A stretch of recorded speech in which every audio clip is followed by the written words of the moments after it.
Not garbage. It's garbage. It's garbage. It's perfect. Good No, garbage. I don't think I watch the garbage I don't watch the garbage reality TV shows. Oh, but I mean, in a good way, it's garbage.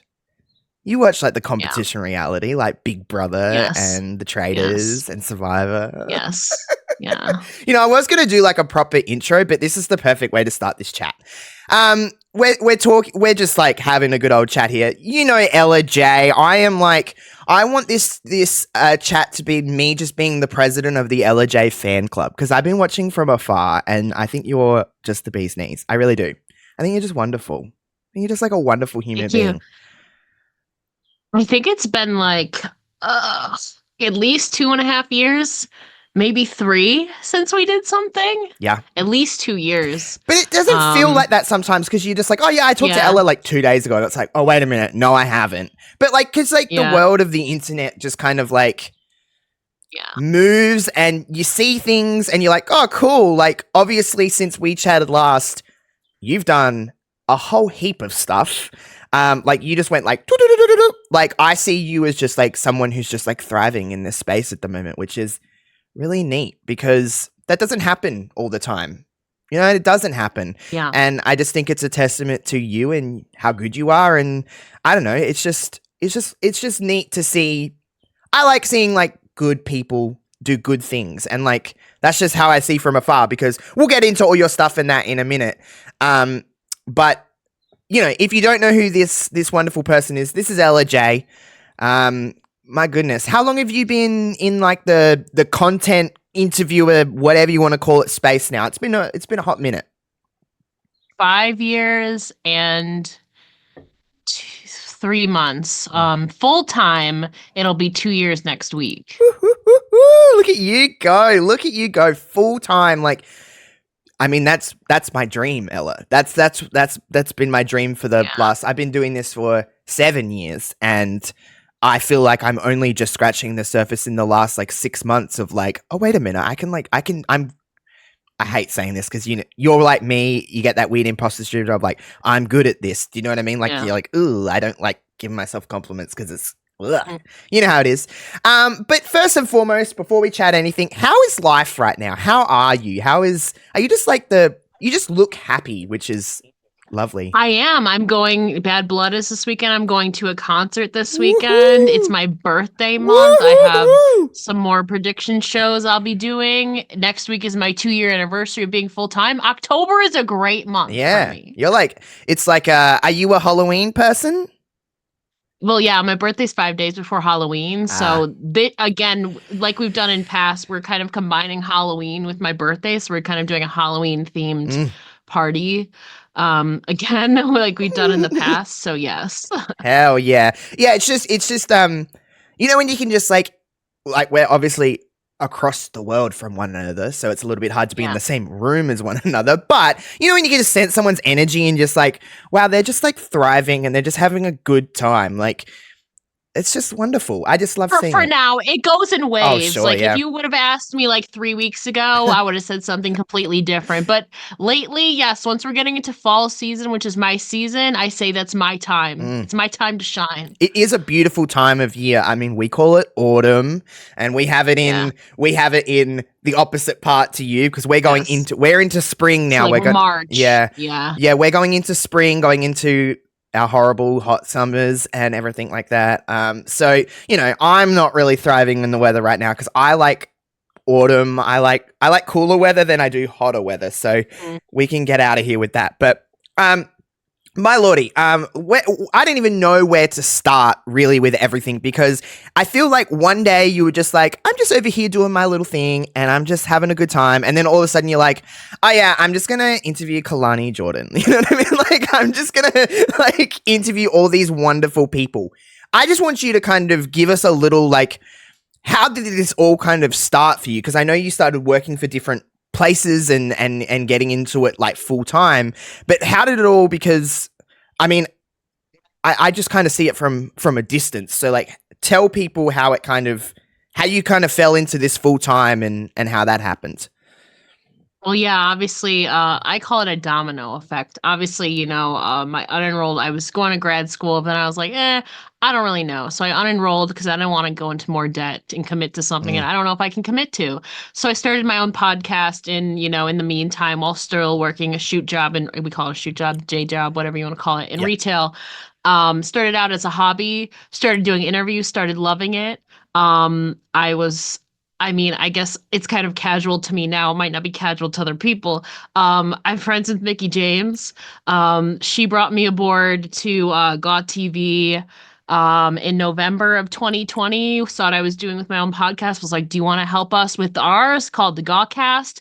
I think from there, I mean, I don't think it's the total reason, but I think kind of having that Mickie James rub, as they would Mm, call it, kind of helped build my stock a little bit. So I'm always thankful to her for that, because then in the year following, like everything was just like a domino effect, like I started working for SC Scoops, WrestleZone, some other places that I don't work for anymore. But I also joined Love Wrestling for a hot minute there too as well. That's where me and you first interacted. Started getting paid to do interviews, started getting paid to write and stuff. But granted, it was also part-time. So I was doing all of this while I was still working same, retail job. And then after a while, I was like, dang, I like really like doing this, because I would do a lot of it like either on my off days, or on days where I like worked in the evening and I was like, oh, I can work in the morning. So, but like during those days where it was like just wrestling, I was like, man, I want to do this full time. mm, Um, and then I saw a paid opportunity for Wrestling Inc. open up that prayed pretty well, and I was like, I think this can fulfill what my shoot job would, hours and money wise. So I was like, I'm gonna apply. And then, I got interviewed. It was September of 2022. They saw me aboard, actually found out they were planning to reach out to me anyways, that same week, because they had seen my work in writing and yep. interviewing and like in doing correspondence for all these other sites. Mm, And so I got accepted there, and then I was like, wow, like this all came together so fast. And then so I put in it was a 3 weeks I put in. Um, at my shoot job. And then, yeah, ever since October 13th, 2022, I've been full time in writing, interviewing. I travel occasionally, like I was just at mhm, Summerslam, doing interviews with another Adelaide girlie. Rhea Ripley was there. mm. Um, and I relaunched my podcast in the process because I had some stuff taken off my plate over the last year. So I had some extra free time. So I revived my podcast. It was on like a year hiatus because it just got really overwhelming. I was doing like working like 7 days a week. I was like, I still work 6 days a week now, but like it's more maintainable. Yeah. So that's kind of a condensed version.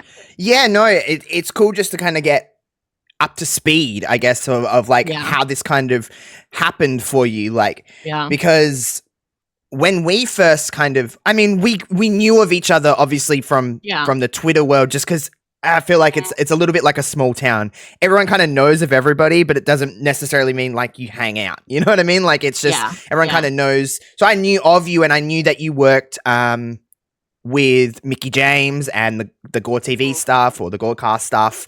And And we've done some podcasts in the past before too. Yeah. we've chatted before.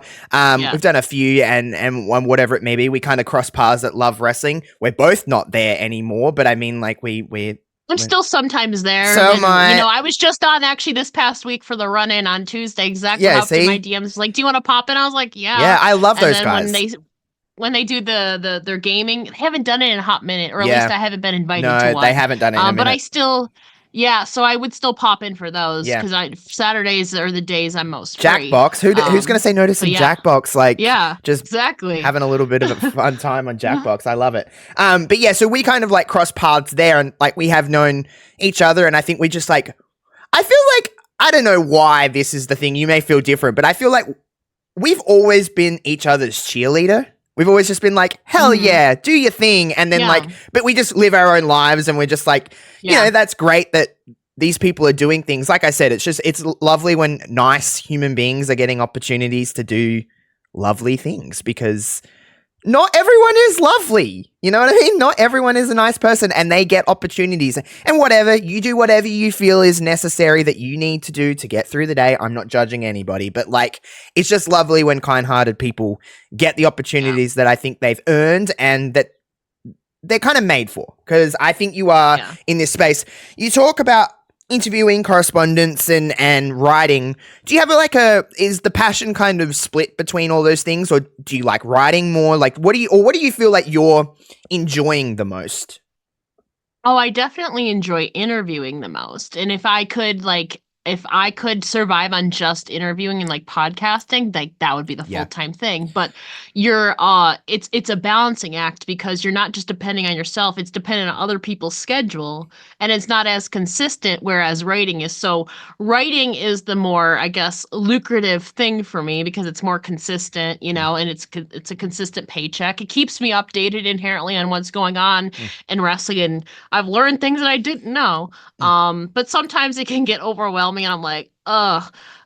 Which is where interviewing comes in it, and like that is like I have full control, like creative control, and interviewing is my favorite thing. Like if I could have like a show like a Renee Paquette or like a Ryan Satin did, like, and get like people to pay, you get your own studio. Like doesn't even have to be your own studio. Like if people could pay me to like record from home and like I could live or have at least be my main hustle, like that's the dream. Yeah. Like that is the dream. Speaking my language, Ella, you're speaking my language. It's just like, the dream. I would love to just have that.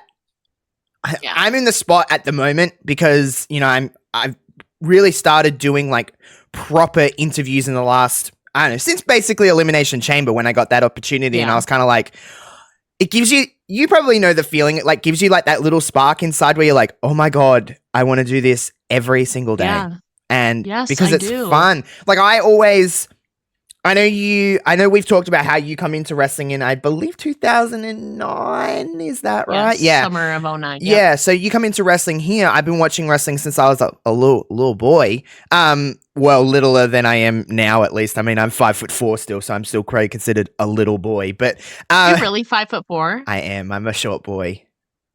My goodness. Yeah. I guess I never realized. Yeah. Okay. Well, I guess for a lot of the times you just see this. You don't see the rest of me. It's just 5'8". It's just little stumps going.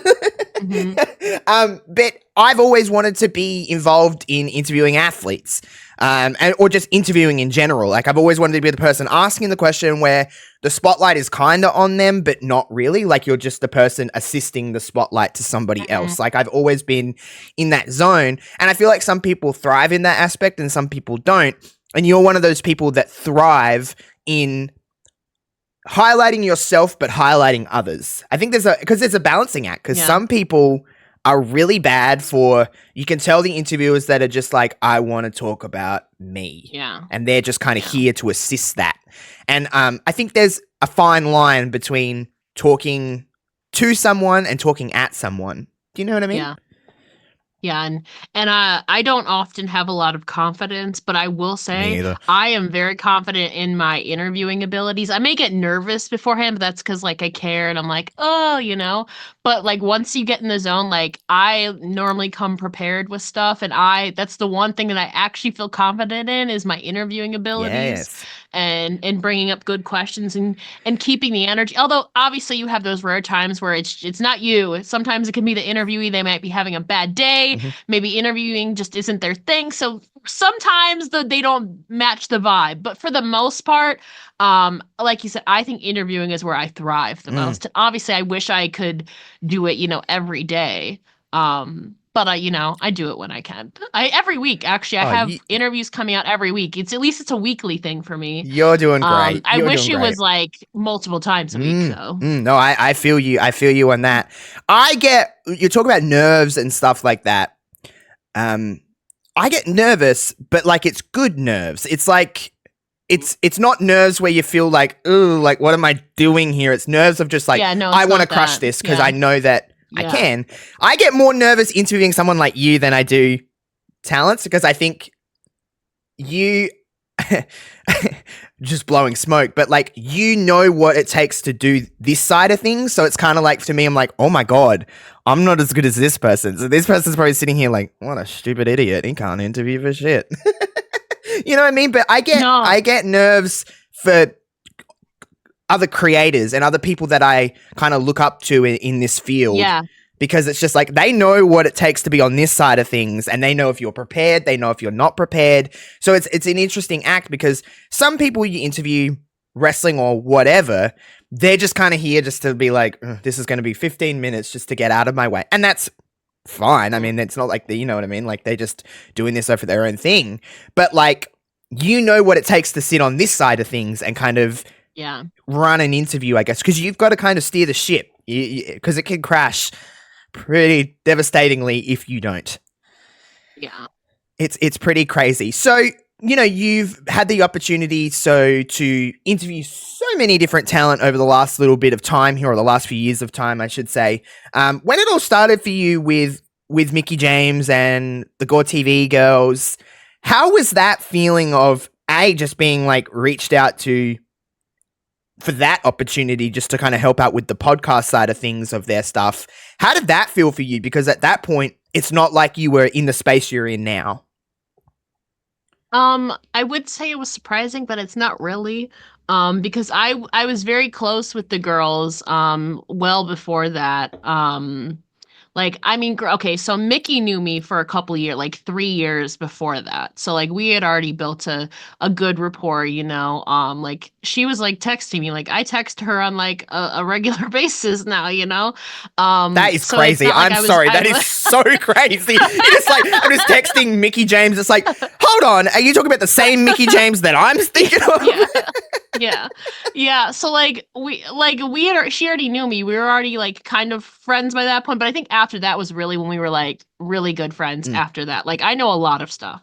And then Lisa and Val, Lisa, like once you, even if she doesn't know you, I love her. Like she will just embrace you as if you're a friend and like tell you like so much. Like she will just open up to you as long as you're not like a dick, of course. Yeah. So Lisa was very natural. Like we got super close super fast. Like I would talk to her a lot like via voice messages on like Voxer, which is like a I know, like a walkie-talkie app. I know the app. I didn't have that. She made me download it to talk to her. So no, it wasn't really surprising, but I mean, of course, it was like a little bit. I was like, you want my help, you know?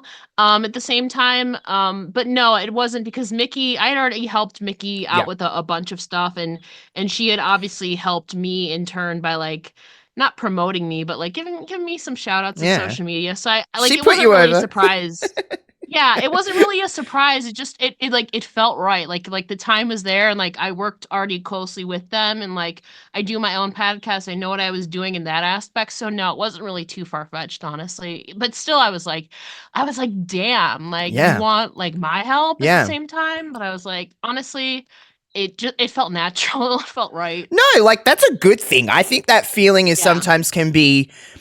I think sometimes people take that feeling as like, who's this girl? Like, she's so cocky. But I don't feel like that is the thing. It's like sometimes things just feel right. And you're like, yeah, this is me in this spot to do this. Because, I mean, they could have got anybody. You know what I mean? They could have just reached out to like a professional place that kind of does that kind of stuff or whatever. And I guess you had that rapport with them anyway, or that friendliness with them anyway, to be like, well, we trust her and whatever it may be. Yeah. What was that like, to that whole experience though of working on that? Because I mean, I loved GAWTV. It was fun. I used to watch it every week. I used to get my little wine and I used to have girl time. It was the best.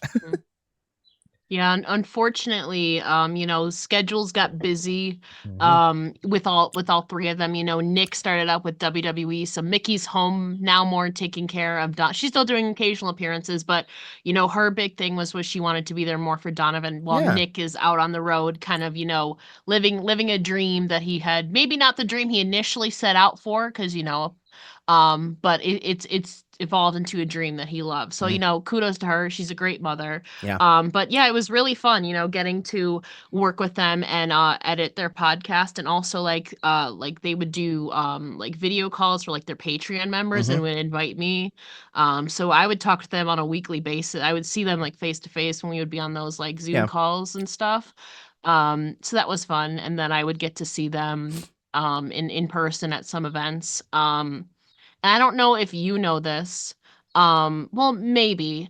You were I don't know, were you there for the her event in Ballarat? Or Oh, you at least knew of it. so I don't know how I far it is from he, you. it is a little far from me. So I was going to go, Okay. got tickets, everything, and then I got COVID My God. 2 days before, and I was like, because I was going to Yeah. drive. I was going to drive from where I'm at, Yeah. just outside of Adelaide, Yeah. to Ballarat. So it was like a 10-hour drive, basically. And I was like, I'm going to do it. I'm going to go. I'm going to have a good time. And then I was Yeah. like, I'm not feeling great. And then I was like, I better take a COVID test. And I'm like, you've Okay. got to be kidding me. I wanted to go, though. It looked like a fun time. Yeah, well, I bring that up because I think I mean me working with them and then seeing do my other thing, I've now gotten to help Mickie kind of organize both of her women's pay-per-views, like as an unofficial recruiter or like booking What the consultant. heck? Like, yeah. What was that experience like? Because that's a whole different world than doing Yeah. anything that you've done before. Yeah, I mean, well, okay, so basically for both of them, for Empower and her, she was like, "Yo, like I know you like you're in tune with like the indies on the women's wrestling scene." She's like, "Give me a list of like people I should be like watching out for." And like, I mean, she got Amasha Slamovich got into her radar because of me. That's crazy. Which is funny though, because that led to Gail Kim noticing Masha Slamovich at NWA, and then Masha got it brought in for that one match at Knockouts Knockdown, and then she ended up getting signed. What the So heck? I Spiral like to effect. take unofficial credit for getting Masha Slamovich in TNA. You are the founder of her TNA career. But no, it's really fun, and especially with her, because I mean, a lot of the Aussie girls. I know a lot of the Aussie girls, but not a lot of people do. And so I was like, girl, I got you, because I've interviewed so many of them. I'm good friends. I've gotten to meet some of them when a bunch of them came over to Dallas for Mhm. Mania 2 years ago. So it was kind of just natural, and it feels really good to kind of like give back. Like, obviously not Mickie makes the final call, Yeah. but like a lot of the people that like I suggested like got booked and stuff, or at least people that she checked out, a lot of them got booked. Yeah. So it felt like good, like I like kind of gave back a little bit. Yeah. And you It was kind of really like cool just to like like contribute to yeah, it. yeah. That which is neat, because again, a lot of people in this space that we know don't get that opportunity. And Yeah. do you again, I know that it comes across sometimes as people like, "Ugh, why is this person bragging?" But like, I don't find it as bragging as like, I don't talk about it a lot. no, I don't. If someone asks me, I'm like, what? Yeah. I didn't do Yeah. anything. I'm horrible at this. That's Yeah. just how I am. But like, Yeah. you have to feel like pretty proud of that accomplishment to be able to be like, I got these people. I at least assisted this along to the point where it's like, Yes. maybe I didn't, get it here and get this person, but like I assisted at least Yeah. to at least bring a Yeah. name to some of these, like Mickie James, to all these Aussie talent or whatever it may be when Yeah. you're doing whatever. It's got to feel pretty nice. Yeah, and it just feels, I feel like it's kind of a full circle thing. Like it feels validating, like for her to again, like I don't know if this is like bragging. You asked. I No, don't talk about it a no, lot. it's not. But again, it feels like full circle, because when I came into here, okay, so initially I came in just wanting to have fun, have a hobby for wrestling, but then as it came along, I was like, I really love women's wrestling, and so Yeah. that's been like a big theme throughout my whole like media work.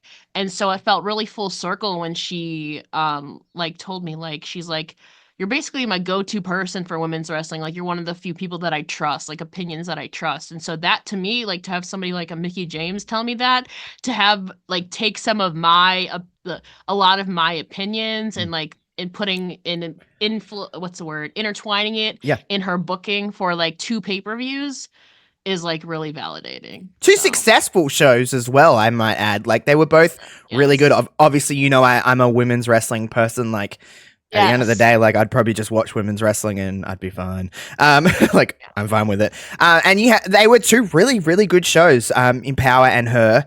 I think it's a testament to. And we'll just give, not that Mickie James needs our shout outs or anything like that, but like I think it's a testament to Mickie of how much she believes in the women of wrestling, because when you started watching in 2009, it wasn't like that, unfortunately. I loved the Divas era. You know me, I've got a Divas championship back there that's the Bellas. James was the first women's wrestling storyline I ever saw. It'll be 15 years this month when that storyline began, and I saw her for the first time, and they were setting up for the Mickie James storyline.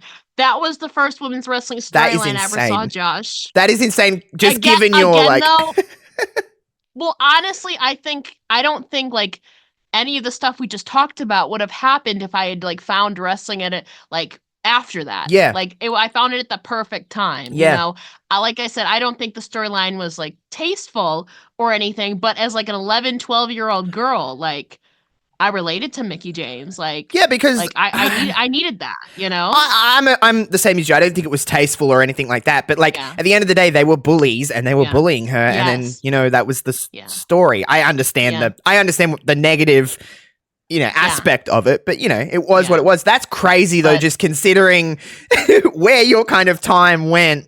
And obviously not knowing at 11 years old when you're watching that, like, one day I'm going to be friends with Mickie James and I'm going to help her run some events. It just so happened like I think she was traded to SmackDown and Melina was traded to Raw. Like if that trade didn't happen, like that happened like a couple weeks. If that didn't happen, like, because she left like 6 months later in April of 2010. Yeah. I don't know where I would be if like my timeline, you know, didn't line up like that, you know? No, it's crazy how that kind of stuff just, I know boring cliche, but everything happens for a reason. Yeah. It just happens the way it's meant to happen. And like, it's just, again, like I said at the start of this chat, I just love what you're doing. I think you're a great person. I just think that it's cool when great people get this opportunity because, I don't know, we've chatted a few times and I've known you for a few years now and you're still the same like a lot of people get a big head and they're just like, well, I'm too good for all of this. No, you're not like that at all. Saying, like 3 weeks ago, I was like, after SummerSlam, I was really down in the dumps for a while for a lot of things. And maybe now it's just the change in season or me like finally finding my footing again. But no, I was down in the dumps for a good 6-7 weeks after SummerSlam, dude. What was SummerSlam like? So you went out to SummerSlam in Cleveland. You met like people I love, like JPJ. Like you got to meet all those people. Yes. I always get so jealous of everyone in the United States. I'm like, you get to go to these shows all the time and I have to wait 6 years in between shows just to be able to get an opportunity. It's like, you guys are lucky and you should cherish those times. We almost died though. I've heard the Rocket Mortgage. I've heard so many stories. Yeah, I've heard so many stories. Because I'm getting like text, like messages from JPJ because we talk all the time, and he's just like, "Oh my god, I'm meeting Sean Ross Sapp. I'm meeting Ella J," and then he's just like, "I'm dying." I'm like, "What is going on?" I'm getting him at like 2 a.m. because it's like the time difference, and I'm like, "JPJ, are you dead? Like, what's going on?" Yeah. No, luckily we all survived, but I almost killed JPJ from the rafter because we were up in the Jesus seats. And like, when I tell you, like, I have never sat up that high and I never ever will again. Like, there is no railing or anything. It's just like, so like, because you're up so high, there's no like rail in front of you. Like there's the floor and the seats in front of you. Like normally, you know, the seats in front of you you'll have like they'll be up a little bit, like, but there'd be no, it was just the seats below were at the same level as the floor. Like, no. So like if you went forward, you were dying. So I was literally shaking. I had to have JPJ in front of me, and then I was holding Pluggo's hand. I was shaking to death. I accidentally, like, low-key kicked JPJ's heel by accident. He was standing in front of me and he tripped a little bit. And luckily, though, he held on to the person like who was in sitting in front of us a little bit. He went the other way, so he didn't fall to his death. But that was the most frightening experience of my life. I was shaking so bad, like never again, never again. I don't like heights. But it was a fun weekend. I'm not a heights person. So I need something to hold on to. I mean, so. It depends, but it was just like there was no railing or anything. Yeah. So so there was not much space either you could walk by through. Like there's no give. It's either you're toppling down. Like, oh, that's terrifying. It was terrifying. So it wasn't until I could finally get to the steps, the railing where you actually go down, where I was hogging that thing. But even then, I was still like shaking. Like I was holding Pluggo's hand, and I'm like, "Pluggo, don't let me die." But how was that weekend all in all? Like, did you just have, from the pictures and just from your posts and from what JPJ and others have said to me, you guys just look like you just were having the time of your lives? Yeah. I mean, the last day, I didn't feel well because my vertigo kicked in. Ugh. But it was an overall fun weekend. Yeah, like getting to do interviews. Like I got to interview like Rhea Ripley, Jade Cargill, Gunther. Like it was really fun. And then going to SummerSlam obviously was fun as well. Yeah, I had that kind of same feeling when I was at Elimination Chamber of just being in Perth and being like, I'm interviewing Becky Lynch. What? Yeah. And like just like that feeling, because like you know what it's like to first start out in these scenarios and stuff like that. I've obviously never done. My first interview ever was Seth Rollins, and I'm like, what is going on? That's crazy. I'm like, what is going on? Because you just, I don't know. I've had conversations with other people in this space, and they're like, some people are like, you shouldn't be that fan. You shouldn't be that person. I'm like, I don't know.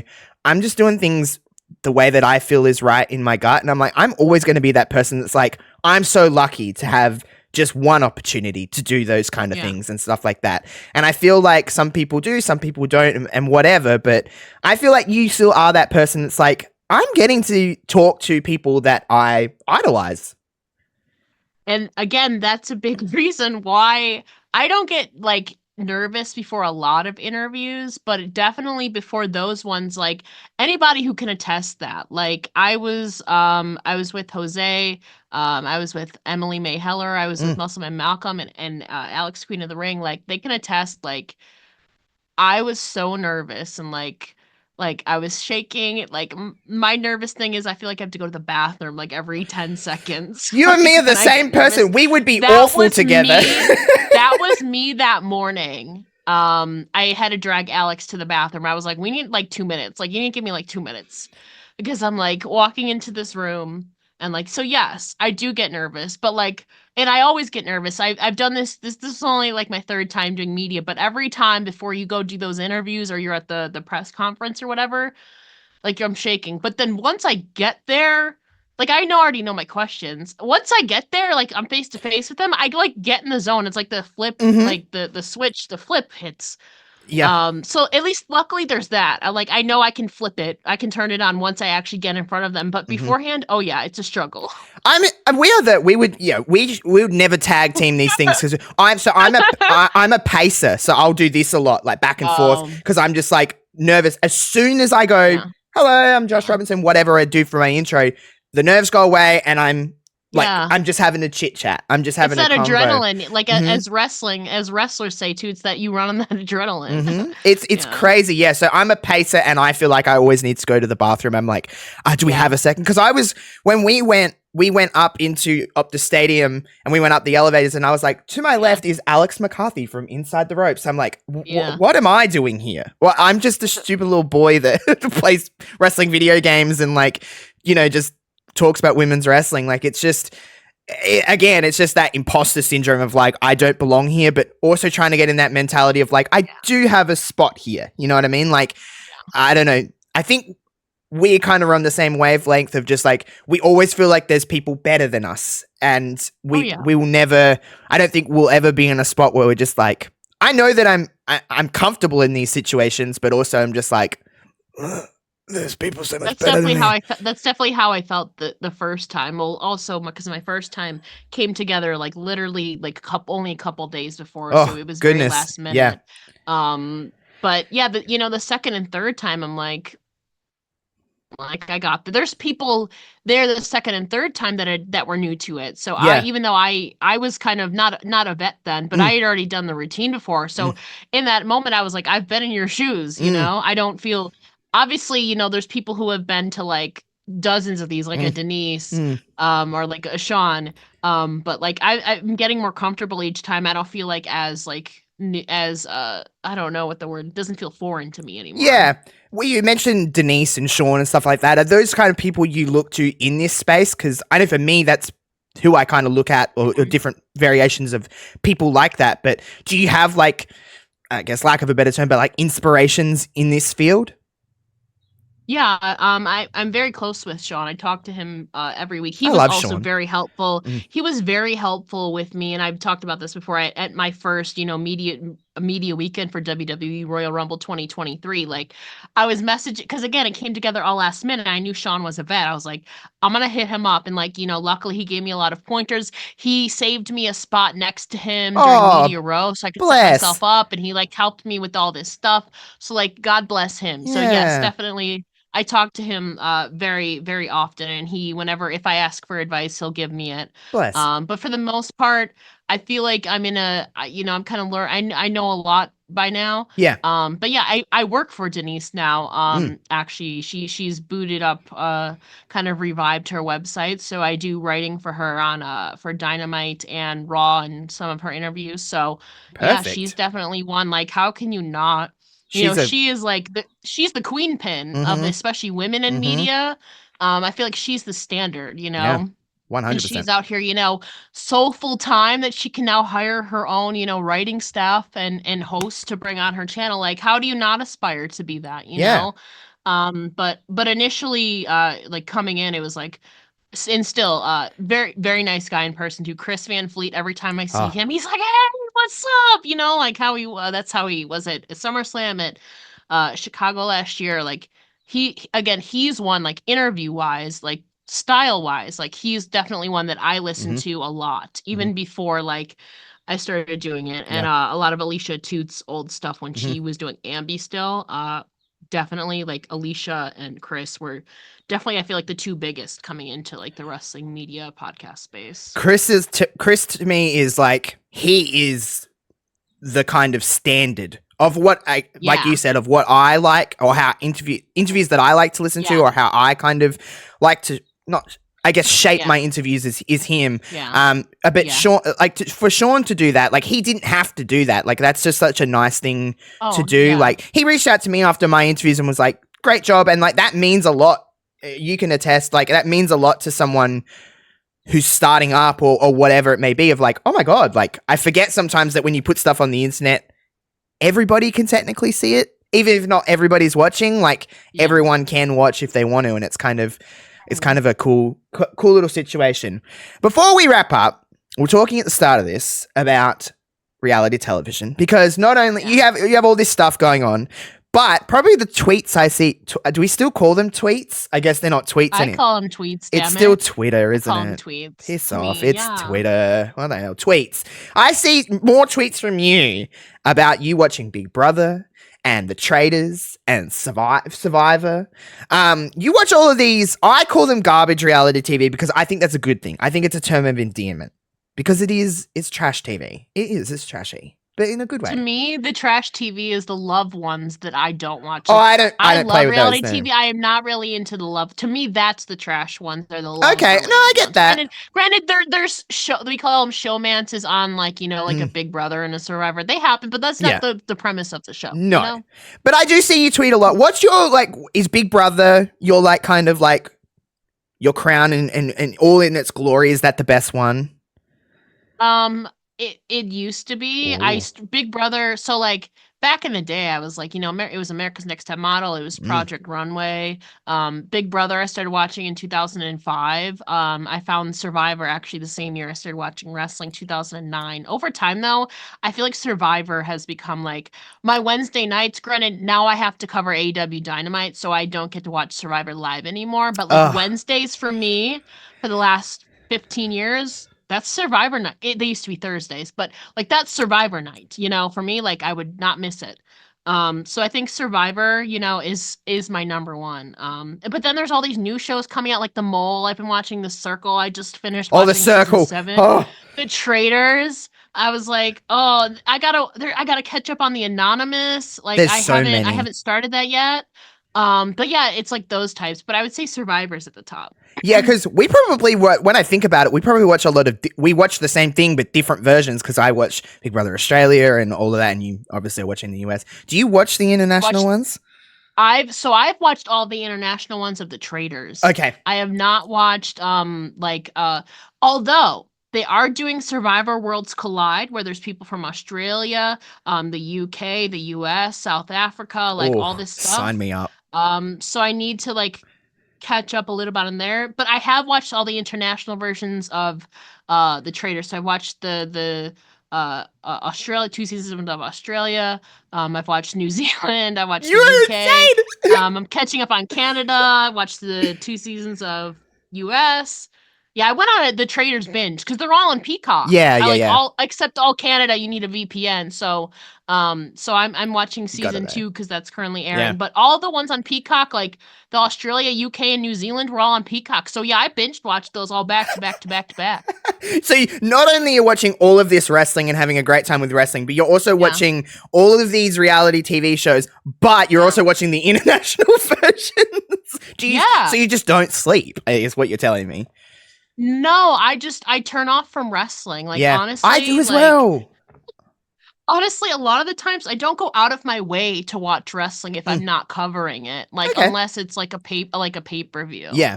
I just because I have other interests, you know, I work 6 days a week on wrestling. Like I know like I get burned out. I'm like, I could just like watch clips on Twitter or read about the results. I don't need to watch every single thing. And I don't want to watch every single thing. Me either.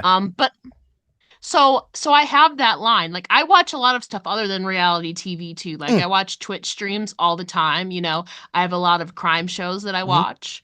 A lot of YouTube. So yes, I feel like I balance when I'm not working. Honestly, I switch a lot of wrestling off unless it's like a pay-per-view weekend.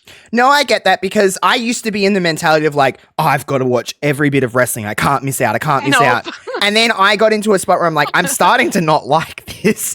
So like, if I'm home and I have, you know, I'm not sure, I'll watch it. But like, if I don't get in that zone of like, I have to watch this or I'm going to miss out. Like, whatever. It's the internet. I'll see what I need to see. Because I've had that feeling before of like, it's like, this is too much. Like, I'm not starting not to like this. Especially when wrestling's on every single damn night. Like, there's never a rest. Yeah. Which is why I wasn't watching again, because I didn't used to work Wednesday nights. So I was like, what Survivor, you know? Obviously I'm covering it now and I actually have been enjoying it more. Yeah. But yeah, I was like, I don't want to watch, like you just get wrestlinged out when you work, when you cover, and you have to be ingrained in it as much as like I am or other people who do this like full time. You get tired of it. So yes, I make sure to dedicate time to my other interests. Like I turn off from it, you know, or I'm like, I can just watch clips on Twitter. Yeah. Like, see what I want to see. I can see what I want to see, and because your algorithm is catered to you. I don't need to watch everything. Yeah, I don't need to watch everything. I agree. Can't. Like I have gotten to the points where I've like momentarily hated wrestling. I'm like, I get so burnt out of it. But I can't get away with it though because it's my job. Yeah, I can just switch off. I've had moments of like. I'm like, I don't want to do this. Like, I want to be done. Like, I want to turn off wrestling. Of course I have, you know? Yeah. I feel like you're lying if you say that you don't get that. Because I'm like that. I like to binge other TV shows. I just finished re-watching for like the 400th time The Good Place because I think it's one of the greatest shows ever. So like sometimes I'm like in the middle of wrestling, I'm like, you know what I'm gonna do? I'm gonna watch The Office because I don't want to watch this right now. That's just how I am. I don't force myself to do anything. But certainly something I didn't force myself to do was talk to you because I was like, I want to talk to Ella. She's wonderful. Well, I'm glad to hear that. She's wonderful. I just think that again, I just think you're a great human being, and I was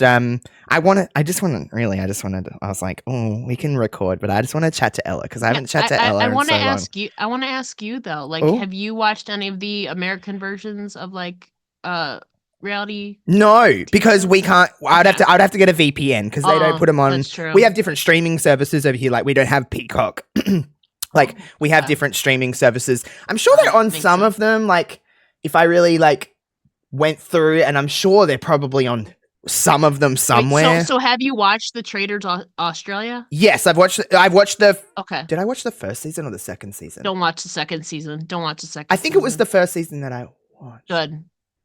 I can't remember, but it was one day. So I didn't watch it live.